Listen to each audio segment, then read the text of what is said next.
ในวันที่ 6 มิถุนายนที่ผ่านมานี้อยู่ที่ห้องประชุมชั้น 3 สำนักงานปกครองเมืองเวียงทองแขวงบุรีคำไซ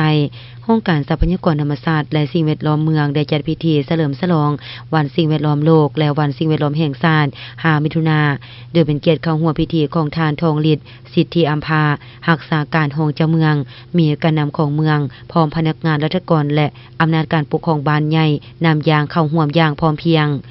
ในพิธีทานคำพุทธเจริญจิตหัวหน้าองค์การทรัพยากรธรรมชาติและสิ่งแวดล้อมเมืองได้ให้เกียรติขึ้นผ่านประวัติความเป็นมาของวันสิ่งแวดล้อมโลกวันที่ 5 มิถุนายนและผ่านบทสรุปย่อการจัดตั้งปฏิบัติเวียกงานตัวจริงขององค์การทรัพยากรธรรมชาติและสิ่งแวดล้อมเมือง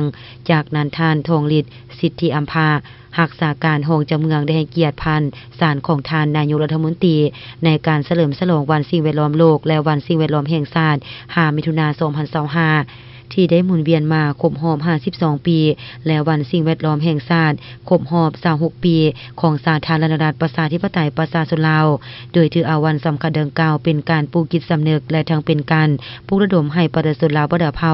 ได้ร่วมแรงร่วมใจกันจริงจังเพื่อทนุถนอมโลกของพวกเราด้วยการปกปักรักษาและแก้ไขปัญหาสิ่งแวดล้อมภายใต้คำขวัญที่ว่า